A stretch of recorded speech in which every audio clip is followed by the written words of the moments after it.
নির্বাচন যত এগিয়ে আসছে ততই বাড়ছে কাদা ছোঁড়াছুড়ি, বাড়ছে সহিংসতা, ঝরছে প্রাণ। বিশেষ করে প্রধান দুইটি দল যেভাবে একে অপরকে ঘায়েল করে কথা বলতে শুরু করেছে, তাতে নির্বাচনী পরিবেশ শেষ পর্যন্ত কতটা শঙ্কামুক্ত থাকবে তা নিয়ে সংশয় দেখা দিয়েছে। তবে এর চেয়েও গুরুত্বপূর্ণ বিষয় হলো এবারে একসাথে ভোট হবে দুইটি। জাতীয় নির্বাচনের পাশাপাশি হবে গণভোটও, যা নিয়ে কার্যক্রম নিষিদ্ধ আওয়ামী লীগ সহ অনেকেই এর বিরুদ্ধে নেতিবাচক প্রচার প্রচারণা করছে। তবে একই সাথে গণভোটের পক্ষেও অবস্থান রয়েছে অনেকগুলো রাজনৈতিক দলের। সব মিলিয়ে জাতীয় সংসদ নির্বাচন ও গণভোটকে সামনে রেখে কোন দিকে যাচ্ছে রাজনীতি আর কোন দিকে যাচ্ছে দেশ। দর্শক, স্বাগত আজকের এখন প্রকাশে। আপনাদের সাথে আছি আমি মাহমুদ রাকিব। আজ আমরা আলোচনার নাম দিয়েছি ভোট সূত্র। আর নিয়ে আলোচনা করতে আমাদের সাথে আছেন জুলাই গণঅভ্যুত্থানের পর সবগুলো রাজনৈতিক দলের মধ্যে যে আলোচনার জন্য গঠিত জাতীয় ঐক্যমত্য কমিশন হয়েছিল তার যিনি সমন্বয়কের দায়িত্ব পালন করেছিলেন এবং প্রধান উপদেষ্টার বিশেষ সহকারী মনির হায়দার। আপনাকে স্বাগত মনির ভাই। আপনাকে ধন্যবাদ মনির ভাই। আমরা মূলত আজকে শুরুতে বলছিলাম যে আমরা দুটি বিষয়ে একসঙ্গে এবার ভোট হবে, সংসদ নির্বাচন এর সঙ্গে গণভোট এবং সংসদ নির্বাচন। গণভোট এবং সংসদ নির্বাচন আপনারা এভাবে বলেন? জি, আমরা এভাবে বলতে চাই। নির্বাচন কমিশন এবং সরকার, রাজনৈতিক দল এভাবেই বলে। গণভোটকে গুরুত্ব দেওয়া হচ্ছে, এটিও ঠিক আছে। ঠিক এই প্রশ্নটি এখানেই, যেখানে সরকার, রাজনৈতিক দল, নির্বাচন কমিশন, দু একটি রাজনৈতিক দল ছাড়া গণভোটকে গুরুত্ব দিচ্ছে, সেখানে আমরা দেখছি কার্যক্রম নিষিদ্ধ আওয়ামী লীগ বলছে নো ভোট, নো ভোট। একটা ক্যাম্পেইন করছে, নিশ্চয়ই আপনি সোশ্যাল মিডিয়ায় দেখেছেন। আমরা একই সঙ্গে এনসিপি এবং জামায়াত অভিযোগ করেছে যে বিএনপি উপরে উপরে গণভোটে হ্যাঁর পক্ষে বললেও ভিতরে ভিতরে না বলছে। আমি জানি না আপনি হ্যাঁ না বিষয়ে কথা বলবেন কিনা। তো এই যখন অবস্থা, তখন গণভোটের ভবিষ্যৎ কি? গণভোটের ভবিষ্যৎ, গণ অভ্যুত্থানের ভবিষ্যৎ একই সুতোয় গাঁথা। আপনার প্রশ্নের মধ্যেই জবাব আছে। আপনি বলেছেন যে নিষিদ্ধ আওয়ামী লীগ গণভোটের প্রশ্নে তারা না ক্যাম্পেইন চালাচ্ছে। তারা না ক্যাম্পেইন চালানো মানে হচ্ছে তারা আসলে গণ অভ্যুত্থানের বিরুদ্ধে না ক্যাম্পেইন চালাচ্ছে, এবং এটাই তাদের করার কথা। যেই গণ অভ্যুত্থানের ফলে তাদের এই দেশ ছেড়ে পালিয়ে যেতে হয়েছে এবং যেই গণ অভ্যুত্থানের কারণে তাদের ফ্যাসিবাদের মসনদ ধসে পড়েছে, তছনছ হয়ে গেছে, তারা তো চাইবেই সেই গণ অভ্যুত্থানকে নাই করে দিতে, সেই গণ অভ্যুত্থানকে পরিত্যক্ত করিয়ে দিতে। জি, সুতরাং তারা গণভোটে, তারা চাইবে, সরকার গণভোটের বিরুদ্ধে। কিন্তু আমাদের মনে রাখতে হবে যে এই গণভোট বাংলাদেশের ইতিহাসে এর আগে হওয়ার 3টি গণভোটের মতো নয়। এটা উদ্দেশ্যগত দিক থেকে এটা রাত দিন তফাৎ। এই গণভোটে সিদ্ধান্ত হবে যে আমরা কি আমাদের জুলাই অভ্যুত্থানকে পরিত্যক্ত ঘোষণা করব, নাকি দুঃখিত, নাকি আমরা জুলাই অভ্যুত্থানটাকে পরিপূর্ণতা দেব। এই গণভোট হচ্ছে জুলাই অভ্যুত্থানকে পূর্ণতা দেওয়ার গণভোট। আর যদি ফ্যাসিবাদীরা যে পথে গেছে, তারা চাইবে এই গণভোটকে ভিন্ন খাতে নিয়ে যেতে এবং গণ অভ্যুত্থানকে ব্যর্থ করে দিতে। এই প্রশ্নের নিষ্পত্তি এই গণভোটও হবে, বাংলাদেশের মানুষ সেখানে অংশ। এর বাইরে যে রাজনৈতিক দলগুলো নিয়ে, সেগুলো নিয়েও জামাত এনসিপির প্রশ্ন, অভিযোগ আপনি নিশ্চয়ই পেয়েছেন, বক্তব্য দেখছেন। এটি নিয়ে আপনারা কি কোনো শঙ্কিত কিনা? কোনো রকম কোনো কনফিউশন নাই। এগুলোও ফ্যাসিবাদীদের ছড়ানো প্রপাগান্ডা। বিএনপির চেয়ারম্যান জনাব তারেক রহমান, মহাসচিব মির্জা ফখরুল ইসলাম আলমগীর, স্থায়ী কমিটির সদস্য জনাব সালাউদ্দিন আহমদ, নজরুল ইসলাম খান, বিএনপি চেয়ারম্যানের স্পোকস পারসন ডক্টর মাহাদি আমিন, তারা প্রত্যেকেই খুব পরিষ্কারভাবে রিপিটেডলি বলেছেন তাদের অবস্থান হায়ের পক্ষে। আর দেখুন, তাদের অবস্থান হায়ের বাইরে যাওয়ার সুযোগটা কোথায়? যে জুলাই জাতীয় সনদ বাস্তবায়ন প্রশ্নে এই গণভোট হচ্ছে, সেই জুলাই জাতীয় সনদ তৈরিতে বাংলাদেশ জাতীয়তাবাদী দল বিএনপির গুরুত্বপূর্ণ অংশগ্রহণ ছিল, তাৎপর্যপূর্ণ অংশগ্রহণ। জনাব সালাউদ্দিন আহমেদ দিনের পর দিন, সকাল থেকে সন্ধ্যা অবধি এই কাজের সঙ্গে সশরীরে তিনি যুক্ত ছিলেন। তিনি যতটা প্রস্তুতি নিয়ে এই জুলাই সনদ তৈরির কাজে নিয়োজিত ছিলেন, ভূমিকা রেখেছেন, এটা অভূতপূর্ব। কার্যত পক্ষে তিনি বিএনপির পক্ষেই কাজটা করেছেন, দলের পক্ষে। সুতরাং তাদের নিজেদের তৈরিকৃত, স্বাক্ষরিত, অঙ্গীকারকৃত জুলাই সনদ বাস্তবায়নের গণভোটে তারা হায়ের বাইরে যাবে, এই প্রপাগান্ডা যারা চালায় তারা আসলে ফ্যাসিবাদী ফ্যাসিবাদীদেরই পদলেখী। মানে এখন পর্যন্ত জুলাই সনদে কি এনসিপি স্বাক্ষর করেছে? না করলে এর ভবিষ্যৎ না, স্বাক্ষর করেনি। এটা খুব পরিষ্কার করা দরকার যে তারা তাদের সুনির্দিষ্ট কিছু অবজারভেশন থাকায় তারা জুলাই সনদে এখনো আনুষ্ঠানিকভাবে স্বাক্ষর করেনি। কিন্তু জুলাই সনদ স্বাক্ষর বিষয়ে তাদের সঙ্গে কথাবার্তা জারি আছে। তারা বলেছে স্বাক্ষর তারা করবে, তাদের কিছু অবজারভেশন আছে, এগুলো নিয়ে তারা কথা বলছে। কিন্তু স্বাক্ষর করার আগেই দল হিসাবে তারা গণভোটে হায়ের পক্ষে ব্যাপক ক্যাম্পেইনে তারা নেমে গেছে। আরেক রাজনৈতিক দল জামাতে ইসলামী, বাংলাদেশ জামাতে ইসলামী, তারাও পরিষ্কারভাবে এই গণভোটে হায়ের মাধ্যমে জুলাই জাতীয় সনদকে বাস্তবায়নের কাজে তাদের প্রচার চালাচ্ছে। অপরাপর রাজনৈতিক দল, যেই 30টি রাজনৈতিক দলের সঙ্গে আলোচনা হয়েছিল জাতীয় ঐক্যমত্য কমিশনের মাধ্যমে, যে দীর্ঘ সংলাপ হয়েছিল, সকল দলই তো হায়ের পক্ষে, কারণ তারা এই জুলাই জাতীয় সনদে স্বাক্ষর করেছে। সুতরাং এখানে নায়ের ক্যাম্পেইন তারাই করছে যারা আসলে জুলাই জাতীয় সনদ তথা জুলাই গণ অভ্যুত্থানকে ব্যর্থ করেছে।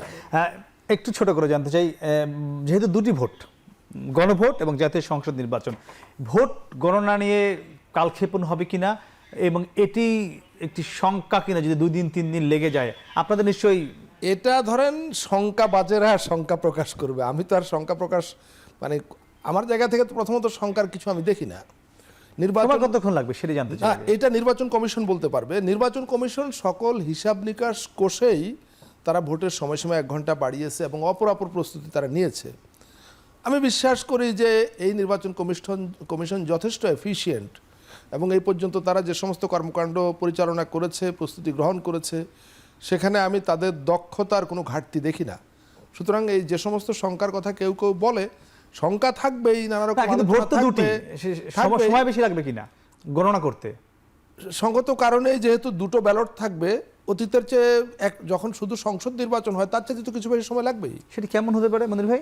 আমি জানি না এই হিসাবটা, এই হিসাবটা একেবারেই নির্বাচন কমিশন বলতে পারবে, কারণ তারা একটা আপনার মক পোলিং করেছিল, আপনি জানেন তো, একটা মক ভোটিং করেছিল, সেখানে তারা এটার উপরে পরীক্ষা নিরীক্ষা চালিয়েছে, এক্সপেরিমেন্ট করেছে। সুতরাং তারা ওই অভিজ্ঞতার আলোকে হিসাব নিকাশ করেই তারা সব ঠিক করেছে।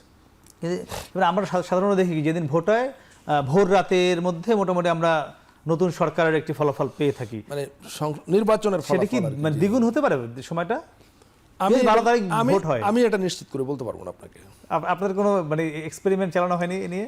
না, আমি ব্যক্তিগতভাবে এই ধরনের চালানো হয়ে থাকলেও আমি সেটার সঙ্গে যুক্ত না, সুতরাং এই তথ্যটা আমার কাছে নেই। জি, মানে আরেকটি বিষয় জানতে চাই, যেহেতু এই মুহূর্তে স্পিকার নেই কোনো, আগের সংসদের পলাতক বা যেভাবে হোক পদত্যাগ, নানান বিষয় রয়েছে, সেখানে আগামী নির্বাচন হবার পরে সংসদ সদস্য বা গণপরিষদ, এরাই তো দুটি, গণপরিষদ না, সংবিধান সংস্কার পরিষদ, এদের শপথ পড়াবে কে? এখন যে পন্থা, যে অবস্থায় এই সরকার রয়েছে, সেটি মানে কারা শপথ পড়াবে এ নিয়ে অনেকের প্রশ্ন। আমি একটু সে উত্তর জানাবো মনির ভাই। তো দর্শক, তার আগে ছোট একটি বিরতি, ফিরছি একটু পরে, সঙ্গে থাকুন। ফিরলাম বিরতির পরে, কথা বলছিলাম ভোট নিয়ে। আমাদের সঙ্গে আছেন প্রধান উপদেষ্টার বিশেষ সহকারী মনির হায়দার। মনির ভাই, যে প্রশ্নটি ছিল, আমরা বলছিলাম যে এই নির্বাচন হবার পরে যেহেতু এখন স্পিকার বা আগের সরকারের স্পিকার নাই, নতুন যে সংসদ আসবে বা সংবিধান সংস্কার পরিষদ যারা আসবে, এদেরকে শপথ পড়াবে কে বা কোন প্রক্রিয়ায়? না, এ বিষয়ে নির্বাচনের পর নির্বাচিত রাজনৈতিক দলসমূহের প্রতিনিধিরা, মানে জনপ্রতিনিধিরা, তারাই বসে আলোচনা করে সিদ্ধান্ত নেবেন। এটা আমি বা সরকারের তরফ থেকে এখনই ঠিক করে দেওয়ার মতো কোনো বিষয় না। কখন করবেন আলোচনা? নির্বাচনের পরে। প্রশ্নটা আসবে সংসদ সদস্যদের শপথ গ্রহণকে ঘিরে, তাই তো? তার আগেই তো দলগুলো বসে ঠিক করে নেবে তারা কিভাবে এই পর্যায়ে পার হবে। এটার অভিজ্ঞতা তো অতীতের আছে কিছু। সেটি ঐক্যমত্য কমিশন থেকে কোনো, যেমন আপনাদের মানে ঐক্যমত্য কমিশন থেকে কোনো পরামর্শ? না, এটা কমিশন থেকে বিষয়ে কোনো পরামর্শ নেই। তবে অতীতের এক্সাম্পল আছে, যেমন 1972 সালের সেই জাতীয় সংসদ, সেই গণপরিষদের সদস্যদের ওথ নেওয়া, এগুলো আছে। সেই একটা এক্সাম্পল একটু যদি বলেন। না, আমি আর অত ডিটেইলে যেতে চাই না এই বিষয়টা নিয়ে, এটা এখন অত গুরুত্বপূর্ণ নয়। এই আলোচনাটা আসলে নির্বাচনের পরে গিয়েই গুরুত্বপূর্ণ না, কিন্তু এইগুলো মানে অনেকে কিন্তু বলে থাকেন যে এই সব বিষয় নিয়ে আরেকটা ঝামেলা হতে পারে নির্বাচনের পরেও, যারা একটু বুদ্ধি, আমার মনে হয় না এগুলা কোনো বড় ঝামেলার প্রশ্ন। না, যেমন আপনি কিন্তু এখনো নিশ্চিত না যে কি শপথ পড়াবে, তাহলে এটা সবচেয়ে বড় না, এইটা বললাম তো, এটা খুব বড় কোনো ঘটনা না। না, আমাদের মানে শপথ পড়াবে কি এটাই এখনো ঠিক নেই তাহলে। না, বললাম তো, এটা খুব বড় কোনো ইস্যু হবে না, এটা খুবই ছোট ইস্যু হবে। শুধু দলগুলোর প্রতিনিধিরা বসে আলোচনা করে ঠিক করে নেবে। শপথ পড়ানোর জন্য বহু ব্যবস্থা আছে। মানে সেটা বৈধ পন্থা, সাংবিধানিক পন্থা, এখন সবাই মিলে যেটা সম্মত হবে, একমত হবে, সেটাই বৈধ পন্থা। এই যে সংবিধান সংস্কারের এত বড় উদ্যোগ, এটা কিসের ভিত্তিতে? প্রথমত জুলাই গণ অভ্যুত্থান থেকে প্রাপ্ত ম্যান্ডেট, তারপরে সকল দলগুলো একমত হয়েছে। সকল রাজনৈতিক দলের একমত হওয়াটার চাইতে বৈধতার আর কি আছে? সেটাকে আপনি আইনানুগ রূপ দেওয়ার জন্য হয়তো কিতাবে কিছু সংস্কার বা সংশোধনের প্রয়োজন পড়বে, সেটা সবাই মিলে করে ফেলবে।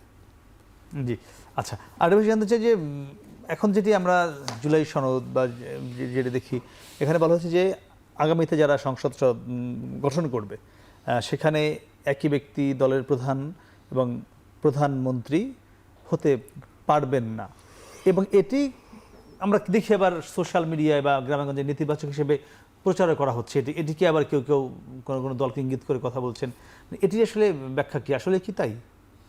না, দেখুন, প্রথম কথা হলো যে এগুলো যে রাষ্ট্রীয় আদেশটা জারি হয়েছে, জুলাই জাতীয় সনদ বাস্তবায়ন আদেশ 2025 ব্র্যাকেটে সংবিধান সংস্কার, ওই আদেশের মধ্যেই বলা হয়েছে যে কার কি ভূমিকা হবে, কিভাবে কাজটা অগ্রসর হবে। জুলাই জাতীয় সনদ কিভাবে তৈরি হয়েছে এটা দেশের মানুষ জানে, আমরা সবাই জানি।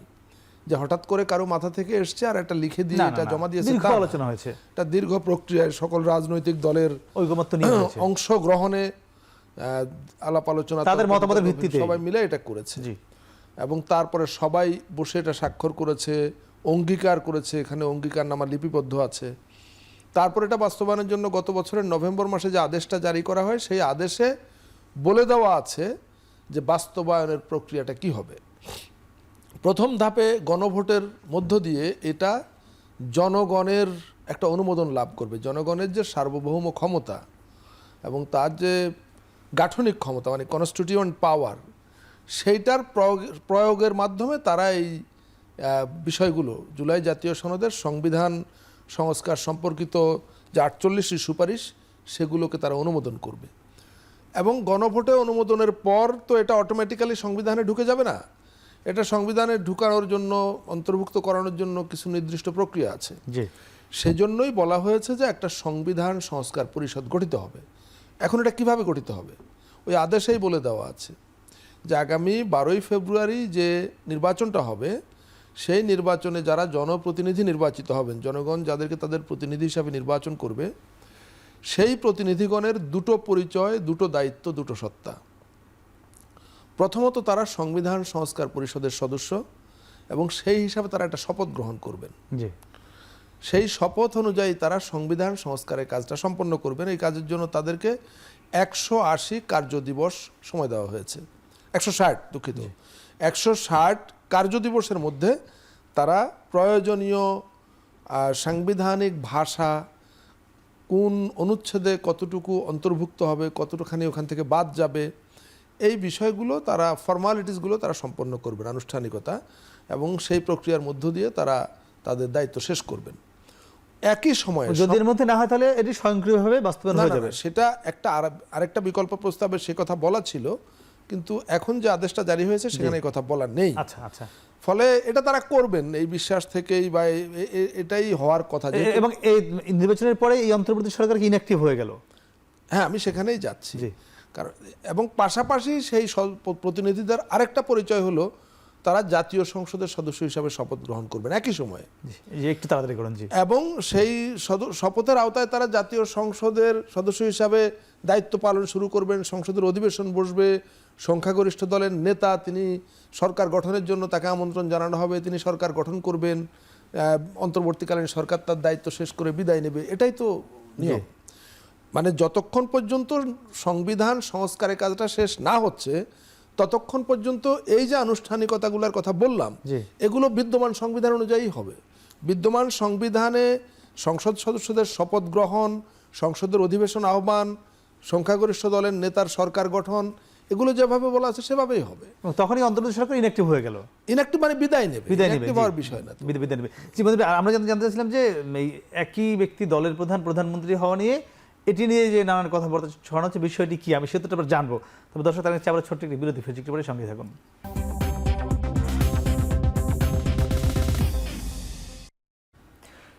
ফিরলাম বিরতির পর। কথা বলছিলাম আগামী জাতীয় নির্বাচন ও গণভোট নিয়ে।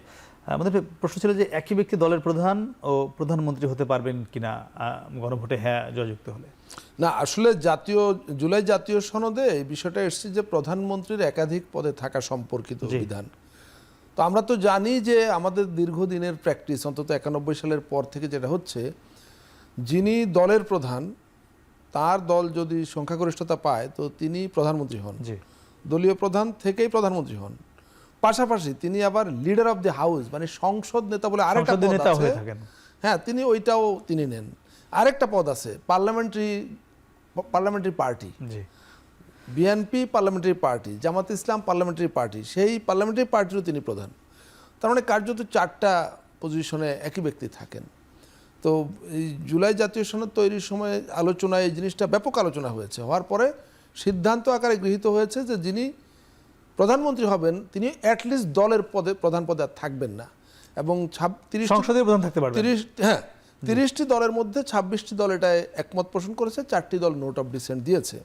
কিন্তু চূড়ান্তভাবে জুলাই জাতীয় সনদ তৈরির সময় এটাকে সিদ্ধান্ত আকারেই রাখা হয়েছে যে যিনি প্রধানমন্ত্রী হবেন তিনি আর দলীয় প্রধানে থাকবেন না, সাথে 4টা দলের নোট অফ ডিসেন্ট সহ।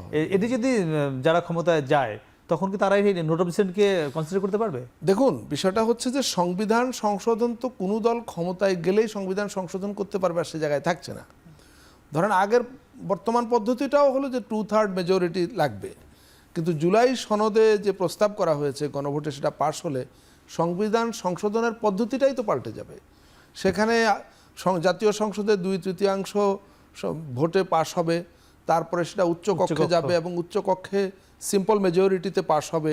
তারপরে যদি সেটা আবার সংবিধানের বেসিক স্ট্রাকচার জাতীয় কিছু হয় তাহলে সেটার জন্য আবার গণভোটেও যেতে হবে। জি, সেই ক্ষেত্রে মানে এই যে গণভোটের হ্যাঁ জয় করার বিষয় যেটি অন্তর্বর্তী সরকারও বলছে, বিভিন্ন রাজনৈতিক দলও বলছে, আসলে দেশের জন্য কি কি উপকার হবে যদি হ্যাঁ জয়যুক্ত হয় এই মুহূর্তে? প্রথম উপকার হবে, দেশে আর কখনো ফ্যাসিবাদ ফিরে আসার পথ খুঁজে পাবে না। ফ্যাসিবাদ, ব্যক্তিকেন্দ্রিক স্বৈরতন্ত্র, মাফিয়াতন্ত্র, এটা আসার পথটা বন্ধ হয়ে যাবে।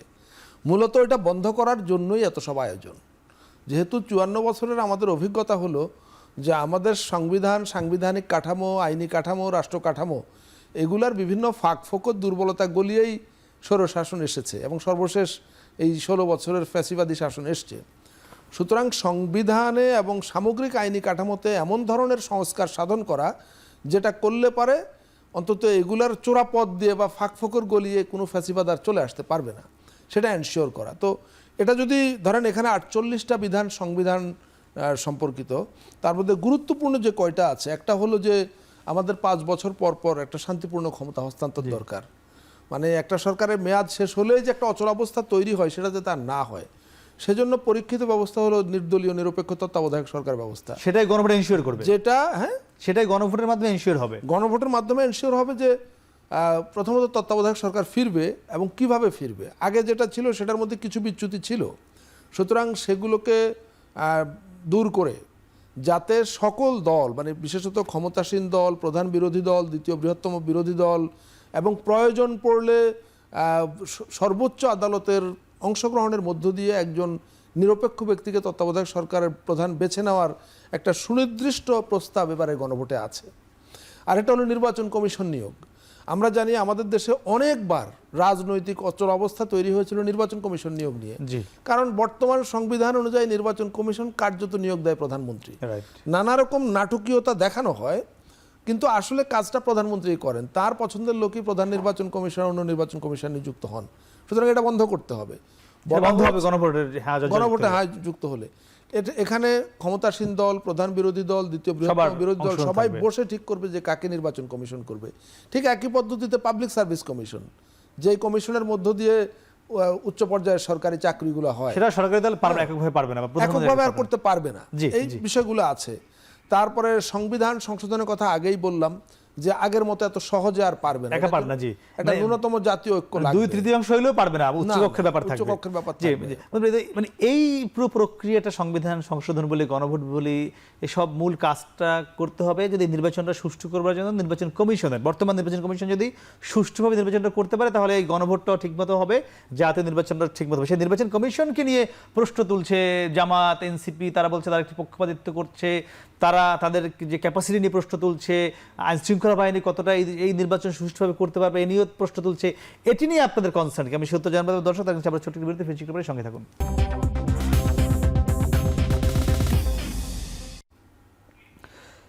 ফিরলাম বিরতির উপরে, কথা বলছিলাম ভোট সূত্র নিয়ে। আমাদের সঙ্গে রয়েছে মন্দির হায়দার। মন্দির ভাই, জানতে চাচ্ছিলাম যে আপনি অনেকগুলো ভালো ভালো কথা দেশের জন্য বলেছেন, যেটি হা ভোট জয়যুক্ত হলে বাস্তবায়ন হবে, ফ্যাসিবাদ তৈরি হবে না, তত্ত্বাবধায়ক সরকার নিয়ে আর যে পুরাতন ঝামেলাগুলো ছিল বা যেটা নিয়ে সংঘাতের একটা প্রাথমিক ধাপ ছিল সেটি হয়তো হবে না, অনেক বিষয় বললেন। তো এটি হবার জন্য গণভোটটা সুষ্ঠু হওয়া দরকার এবং আগামী জাতীয় সংসদ নির্বাচনটা সুষ্ঠু হওয়া দরকার, যার দায়িত্বে রয়েছে নির্বাচন কমিশন এবং তাদের আন্ডারে রয়েছে আইন শৃঙ্খলা বাহিনী। তাদের যে ক্যাপাসিটি বা তাদের যে নিরপেক্ষতা নিয়ে নানান প্রশ্ন রয়েছে নির্বাচনী মাঠে, এটি কি আপনাদের কনসার্নে আছে কিনা?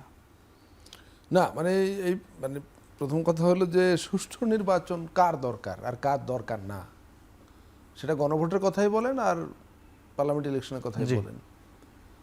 যে সমস্ত রাজনৈতিক দলগুলো এই নির্বাচনে আছে, সুষ্ঠু নির্বাচন না হলে তাদের কারো কোনো লাভ আছে?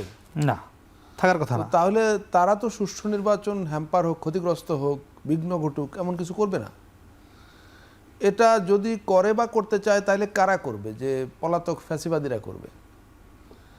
তো পলাতক ফ্যাসিবাদীরা কোনো কিছু করতে চাইলে নির্বাচন কমিশন, সরকার, আইন শৃঙ্খলা রক্ষাকারী বাহিনী তারা তো আছেই। একই সঙ্গে যে রাজনৈতিক দলগুলো নির্বাচনের মাঠে আছে তারাও তো সবাই মিলে নিশ্চয়ই সেটার ব্যাপারে একটা অবস্থান গ্রহণ করবে, কারণ এতে কারো লাভ নাই। লাভ একমাত্র ফ্যাসিবাদীদের। যদি কোনো ঝামেলা হয়, কোনো রকম পরিস্থিতির উদ্ভব ঘটে, তো সুতরাং আমি মনে করি যে এই ব্যাপারে সবাই কনসার্ন। সরকার, নির্বাচন, সবাই তো কনসার্ন, কিন্তু নির্বাচন কমিশনকে নিয়ে প্রশ্ন, আইন শৃঙ্খলা বাহিনীর যে ক্যাপাসিটি নিয়ে প্রশ্ন, নির্বাচন রাজনৈতিক দল নিয়ে কিন্তু প্রশ্ন নাই, তারা এদেরকে নিয়ে প্রশ্নটা করছেন না। এখন ধরেন এইটা তো আমাদের দেশের হঠাৎ রাতারাতি তো আর এটাকে আপনি একেবারে ইউরোপের মানে অগ্রসর কোনো দেশ হিসাবে বিবেচনা করতে পারবেন না। আমাদের অনেক স্ট্রাগলের মধ্য দিয়ে আমরা এখানে এসেছি, সামনে আরও স্ট্রাগল আছে আমরা একটা পর্যায়ে পৌঁছানো পর্যন্ত। নির্বাচন কমিশনকে ঘিরে সকল দলই যখন একই রকম অভিযোগ করে তখন বুঝতে হবে কমিশন তার সঠিক পথেই আছে। কেবলমাত্র যদি একটা পক্ষ অভিযোগ করতো, বাকিরা না করতো, তাহলে এক হিসাব ছিল। কিন্তু আপনার বক্তব্য মতেই সবাই প্রায় অভিযোগ করছে, মানে মেজর পার্টিগুলো। সুতরাং এটা প্রমাণ করে যে নির্বাচন কমিশন সঠিক পথে আছে। আইন শৃঙ্খলা বাহিনীর কি মনে হয় তারা কত? আইন শৃঙ্খলা বাহিনী ডেফিনেটলি এরকম একটা নির্বাচন 16 বছরের ফ্যাসিবাদী শাসনের পরে, যেই শাসনের সময় আইন শৃঙ্খলা রক্ষা ব্যবস্থা কার্যত ধ্বংস হয়ে গিয়েছিল, পুলিশকে সংগঠন হিসাবে বা বাহিনী হিসাবে এটার মোরালিটি, প্রফেশনালিজম, নিউট্রালিটি ডিস্ট্রয় করে দেওয়া হয়েছিল। এবং সে কারণে আমরা দেখেছি 24 সালের 5ই আগস্ট যখন অভ্যুত্থান চূড়ান্ত রূপ লাভ করে, তখন বাংলাদেশের সকল থানা কার্যত বন্ধ হয়ে গিয়েছিল। থানার যারা পুলিশের কর্মকর্তা, সোলজার, কনস্টেবল যারা ছিলেন, তারা সবই থানা থেকে চলে গিয়েছিলেন। সেখান থেকে এই বাহিনীটাকে আবার নতুন করে কার্যকর করা, এটা রিবিল্ড করা, পুনর্গঠন করা, এটার প্রতি মানুষের আস্থা ফিরিয়ে আনা, তাদেরকে কাজের প্রতি মনোযোগী করা, এই চ্যালেঞ্জগুলো গত 1.5 বছরে সরকার আমার দৃষ্টিতে যথেষ্ট সাফল্যের সঙ্গে করেছে। এখনো পর্যন্ত অনেক ঘাটতি থাকতে পারে। আমরা এখন কোথাও সংঘাত হলে তারা ছেড়ে চলে যাচ্ছে, তারা মাইকে বলছে আমরা পারছি না, আপনারা নিজেরা নিরাপত্তা দিন। আমরা দেখলাম তো, আমরা শেরপুরে দেখলাম। এগুলা মানে এমন না যে প্রতিদিন বিভিন্ন জায়গায় হচ্ছে। ঘুরে ফিরে আমাদের শেরপুরের ঘটনাটাই বলতে হবে। শেরপুরের ঘটনাটা একটা ভিন্নভাবে বিশ্লেষণের দাবি রাখে, কিন্তু তার আগে কিংবা পরে এই ধরনের ঘটনা তো আর আমাদের সামনে ডজন ডজন ঘটছে না।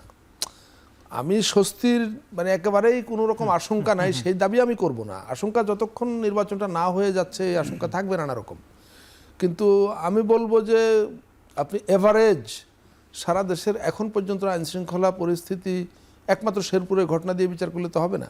শেরপুর ছাড়াও তো বাংলাদেশে আরো 63টা জেলা জেলা আছে, আছে জি, জি, এবং জি। অনেকগুলো উপজেলা আছে। মানে সব সব জায়গায় ছোট ছোট ঘটনা ঘটছে, একদম যে ঘটছে না তা না, আবার ঘটছে না কিছু কিছু জেলা এটাও আছে। জি, আপনি গণভোট জিতলে, জিতলে কি হবে বলছিলেন, যদি না জিতে যায়?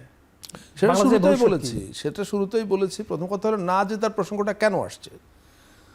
বাংলাদেশে একটা জগদ্দল পাথরের মতো ফ্যাসিবাদ, নিপীড়নের একটা যন্ত্র, সেটাকে সরানোর আর কোনো উপায় ছিল না। এবং বাংলাদেশের জনগণ, আমাদের কিশোর তরুণরা উদ্যোগটা নিয়েছিল, জনগণ একাত্ম হয়ে সবাই মিলে একটা রক্তক্ষয়ী অভ্যুত্থানের মধ্য দিয়ে সেই ফ্যাসিবাদকে বিদায় করেছে। জি, তো এই ফ্যাসিবাদকে বিদায় করেছে বাংলাদেশের মানুষকে আবার ফিরিয়ে আনার জন্য নাকি?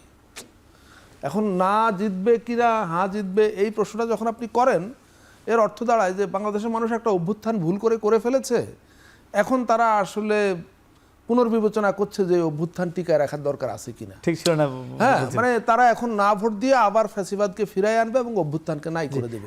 বাংলাদেশের মানুষ তথা রাজনৈতিক দলগুলোর কি এরকম অবস্থান আপনি দেখেন? তারা কি অবস্থান পরিবর্তন করেছে? না, মনে হয় না। একদম শেষ প্রশ্ন, 10 সেকেন্ডে জানতে চাই যে এই দুটি ভোট, গণভোট এবং সংসদ নির্বাচন ভোট, এই দুটি ভোট দিতে একজন ভোটারের কতক্ষণ সময় লাগবে নিয়ে বলা হচ্ছে 7 মিনিট লাগবে, 8 মিনিট লাগবে, আসলে কি তাই? না, ইলেকশন কমিশন তো একটা মক ভোটিং এর আয়োজন করেছিল, আপনি জানেন। তারা সেগুলোর অভিজ্ঞতার আলোকেই তারা সবকিছু সাজিয়েছে, সব প্রস্তুতি নিয়েছে। সুতরাং আমি এক্স্যাক্টলি বলতে পারবো না যে কয় মিনিট লাগবে বা লেগেছিল, কিন্তু তারা সমস্ত ক্যালকুলেশন করেই তারা তাদের পরিকল্পনা এবং প্রস্তুতি সাজিয়েছে। এটা বড় কোনো ইস্যু হবে বলে আমার আর মনে অনেকে হয় বলছে না। 84টা বিষয়, এটা কিভাবে হ্যাঁ না দেওয়া যায় এক বাক্যে? দেখুন, এইটা 10 যদি সেকেন্ড। আপনি জানতে চান 10 সেকেন্ডে, সেটা হলো যে এটা বড় রকমের সাংবিধানিক সংস্কার। পৃথিবীতে নতুন সংবিধান গ্রহণ এবং বড় রকম সাংবিধানিক সংস্কারের এটাই পদ্ধতি। আপনাকে 84টা বিষয়ের উপরে আলাদা আলাদা হ্যাঁ না বলার অপশন, এটা দুনিয়াতে কোনো রীতিই নাই। সাম্প্রতিককালে নতুন সংবিধান গ্রহণ কিংবা তুরস্কে বড় রকমের সংবিধান সংস্কারের ক্ষেত্রে এটা আসলে 84টা প্রশ্ন না বা 48টা প্রশ্ন না, অনেকগুলো সুপারিশ, সেটা সংখ্যা যতই হোক, সবগুলোর উদ্দেশ্য হলো ফ্যাসিবাদ ফিরে আসা ঠেকানোর জন্য একটা উদ্যোগ নেওয়া হয়েছে। আপনি এটা সমর্থন করেন কি? এটা হলো মূল কথা।